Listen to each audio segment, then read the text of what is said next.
ครับแคว้นล้านนาโบราณนั้นมันกว้างใหญ่ไพศาลนะครับนับตั้งแต่สุโขทัยนะครับมาไปจนถึงปู้นะครับ12ปนาเมืองจีนบุญให้มามีหลายเผ่าพันธุ์นะครับเปิ้นอาศัยอยู่ในแคว้นนี้นะครับมาในสมัยนั้นนะครับก็อย่างเช่นนะครับไตยวนไตลั่วไตลือไตเขินไตยองนะครับแม่เปิ้นหมู่นี้เปิ้นใจภาษาเขียนเดียวกันนะครับก็คืออักขระละนานั่นนะครับ แต่สำเนียงการอู้นั้นมันก็อาจจะผิดเพี้ยนกับไปนิดๆนะครับแต่ฟังกันหูเรื่องอยู่นะครับมาถึงบัดเดียวนี่มันผ่านมา10 เจน 20 เจนนั่นนะครับแม่ก็อย่างว่านะครับมันแล้วมาถึงปลายบัดเดียวมันโหกกันไปหมดแล้วก็มาบ่ฮู้เป็นเผ่าพันธุ์ได้เป็นเผ่าใดนั่นแหละอันบางเผ่าพันธุ์เพิ่นก็ยังรักษาอันอ่า เอกลักษณ์ของเพิ่นได้อยู่นะครับอย่างเช่นไต้เขินนะเพิ่นก็อยู่เป็นป๊อกเป็นหมู่บ้านที่ในสันปะตองพวกนะครับเห็นไหมอันเจ้ายองพวกก็อยู่เป็นจังหวัดเลยนะครับในจังหวัดลำพูนเห็นไหมเป็นส่วนใหญ่แล้วจะเป็นเจ้ายองนะครับเห็นไหมอันเจ้าลั่วแล้วครับเจ้าลั่วมันก็อยู่ตั้งใต้อันเชียงใหม่พวกนะครับเจ้าลั่วนะครับเจ้า ลือแล้วครับเจ้าลือลือนี่มันส่วนใหญ่จะอยู่ทางลำปางแป้น่านละปูนบุแป้น่านนะเชียงรายบุนะครับเห็นไหมลวเจ้าลือนะครับอันเจ้าอ่าเจ้ายวนนะครับเจ้ายวนมันก็จะอยู่ที่เชียงใหม่นะครับไตยวนนะครับไตยวน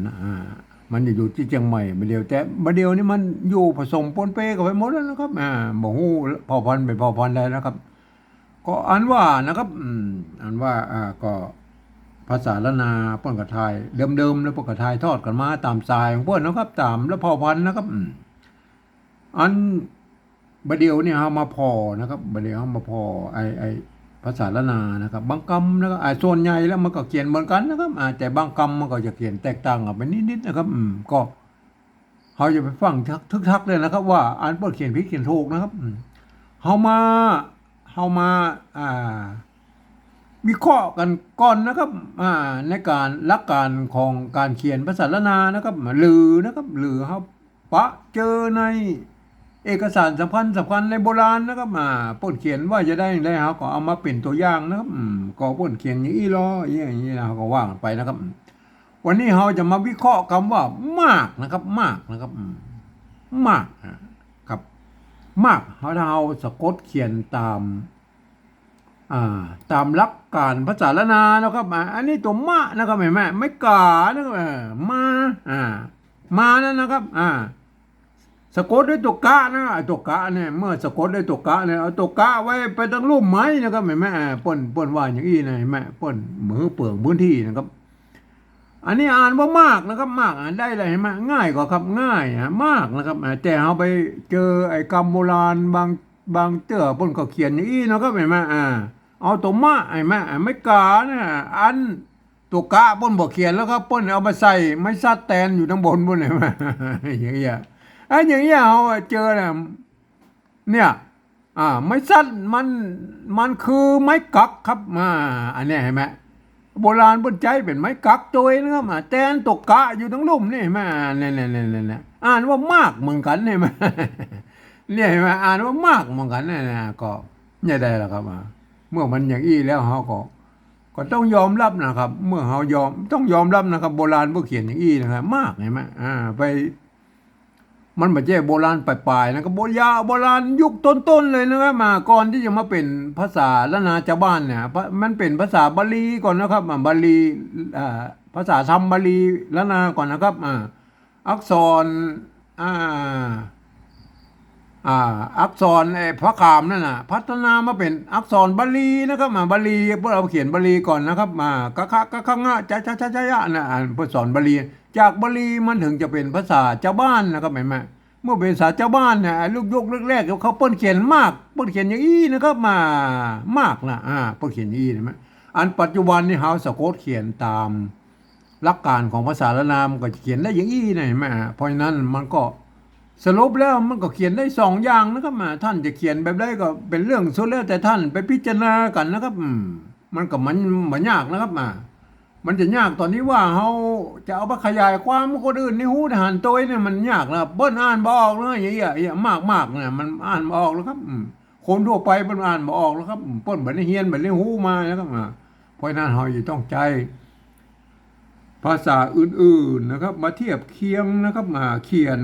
อธิบายภาษาละนาของเรานะครับอันภาษาที่มันใกล้เคียงภาษา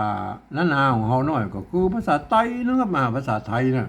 เพราะว่ามันเกิดมาจากที่เดียวกันนะครับคืออันพ่อขุนรามคำแหงนะที่เดียวกันนี่ครับเพราะฉะนั้นผมเองนะผมใจหลักการของสภาวัฒนธรรมมหาวิทยาลัยเชียงใหม่นะครับเปิ้นตกลงกันไว้ว่าเมื่อปลายปี28นะครับตกลงกันไว้ว่าอย่างนี้นะครับอันการที่จะเอาภาษาไทยเนี่ยป้าเขียน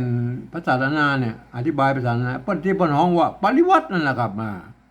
ปริวัติเป็นภาษาละนานั่นน่ะกระทำได้อยู่3แบบนะครับแม่ก็คือนะครับแบบที่1เนี่ยเปิ้นเอาไว้ใจเขียนบันทึกในหลักศิลาจารึกเอกสารสำคัญต่างๆนะครับเปิ้นจะเอาภาษาไทยเนี่ยมาเทียบทุกอักขระนะครับทุกไม้ทุกอักษรทุกเครื่องหมายเปิ้นจะเอามาโม้นะครับเปิ้นบ่เว้นนะครับอันนั้นก็เป็นหลักของการแบบที่1นะเฮาบ่ใจถึงขนาดนั้นเฮาบ่อู้แล้วบ่อู้ถึงแล้วเฮามาอู้ถึงแบบที่2เนี่ยนะครับอันแบบที่2นั้นเปิ้นบอกว่านะครับเพื่อเอาภาษาไทยเนี่ยอักษรไทยเนี่ยมาปรับเทียบเพื่อเป็นอักขระละนาเนี่ยทางบนเนี่ยแล้วก็ประกอบกันขึ้นมากับแบบภาษาไทยนะครับ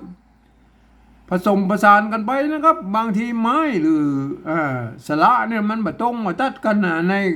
ไทยในของไทยของละนาเนี่ยมันบ่เหมือนกันนั่นนะมาเหมือนกันนั่นนะก็สามารถบูนั่นนะคำศัพท์ให้มันเป็นหน้าตามันออกแบบไทยๆได้นะครับแต่เวลาอ่านนั้นท่านจะต้องอ่านว่านึกเสียว่าไอ้คำหมู่นั้นเป็นภาษาละนานะครับอย่างเช่นตัวนี้เห็นไหมท่านเห็นเป็นมอม้านะครับท่านต้องเลือกถึงว่าอันนี้มันเป็นตัวมะนะครับตัวมะนะครับเพราะนั้นไอ้คนทั่วไปมันอ่านหมูเรื่องแล้วก็เพราะนั้นอย่างเงี้ยนะบนคนทั่วไปจะต้องไปอ่านแบบที่3เดี๋ยวค่อยโอ้กันคำนะครับแบบที่3นะครับอันตัวเอาแบบที่2ก่อนนะครับเอาตัวมะม้าเนี่ยมาเทียบเป็นตัวมะนี่นะไงไม่กานี่ก็เอาสระมาเทียบกันไม่ถูกการสะกดอยู่ตรงรูปนี่หรอก็เอาก็ไก่มาเทียบเห็นไหมได้แล้วมากเห็นไหมได้แล้วมากพอดีมันตรงกับภาษาไทยด้วยมากมันก็มากนะครับมากบางคำมันก็ตรงนะครับบางตรงมันก็บ่ตรงนะครับมันก็แล้วแต่นะครับตัวมากนะครับมากก็เอามาเทียบนะครับไม่กานะครับไม่กากับสระนะครับอันนี้เหรอไม่ซัดเห็นไหมมันซัดแต่แบบที่1ไปใส่ไม่ซัดอยู่ตรงบนนี่นะครับไปอย่าเอาไม่ซัดอย่างนี้นะครับแบบที่1แบบที่1ไปเขียนนี้นะครับอ่านว่ามากนะครับเขาบอกเอาถึงขนาดนั้นนะเขาบอกเอาเฮียนต่ำนั่นเลยเขาบูรณะคำศัพท์เลยนะครับเอาอันนี้คือไม่กักนะครับไม่กักแตนตกกะอยู่ในรูปนี้ก็ใส่ตัวก็ไกลเลยนะเห็นไหมมากเห็นไหมได้เลยอันนี้คือแบบ2นะครับแบบ1เนี่ยเปิ้นจะเอาตามนั้นเลยนะครับเห็นไหมมากเห็นไหมได้แล้วมากอันสำหรับแบบที่3นั่นนะเปิ้นบอกหลักการมันบอกฟังเสียงภาษาละนาตำบลพุ่นอะไรมาเปิ้นออกเสียงเอาไม้ได้เปล่งเสียงไม่ได้หรือไม่ได้นะก็เอาภาษาไทยเขียนไปอย่างนั้นนะครับก็ภาษาไทยเนี่ยมันจะเขียนได้เกือบกู้ตัวนะครับยกเว้นเสียงโทพิเศษมันเขียนมาได้นะครับหรือไอตัวที่มันอาจจะผิดกฎเกณฑ์ไออย่างของภาษาไทยนิดๆหน่อยๆนะครับอย่างเช่นไอใส่ไม้จัตวาของไอตัวนั้นตัวนี้มันก็เพิ่งอาจจะมีอยู่นะครับก็เฮาก็สามารถบูรณะคำศัพท์นะก็ปริวัตินะครับก็คือดัดแปลงได้นะครับมากนะครับเฮาได้ยินแล้วนะครับมากนะครับคำนี้มากเอามากไทยนะครับมากไทยเนี่ยเห็นไหมเขียนมากไทยมากเลยนะเอาไทยเขียนเลยมากเห็นไหมได้มาได้เลยอันตัวที่2แล้วมากมากกับมากเนี่ยอันนี้มากแบบไทยนะครับพอดีมันไปเหมือน ไอ้แบบที่สองไงมากหมดก็แล้วแต่นะมันเหมือนกับเหมือนนะครับเพราะว่าภาษาไทยกับภาษาล้านนามันเกิดมาจากที่เดียวกันเนาะบางคำมันก็เหมือนกันนะครับบางคำมันก็เหมือนกันนะครับอ่านสำรับอ่านภาษาล้านนามันก็เขียนได้อยู่สองแบบอย่างอี้นะครับอันนี้คือตามหลักภาษาล้านนาปัจจุบันเห็นไหมอันนี้ตามหลักภาษาล้านนาที่เปิ้นเขียนพบเจอในเอกสารสำคัญในโบราณนะครับในยุคต้นๆนะเพิ่นเขียนอย่างนี้นะครับเปิ้นใจไม้กักนะครับแตนตกกะทั้งรุ่มเห็นไหมครับขอให้ท่านไปพิจารณากันนะครับวันนี้ผมก็ขอบรรยายเพียงแค่นี้นะครับ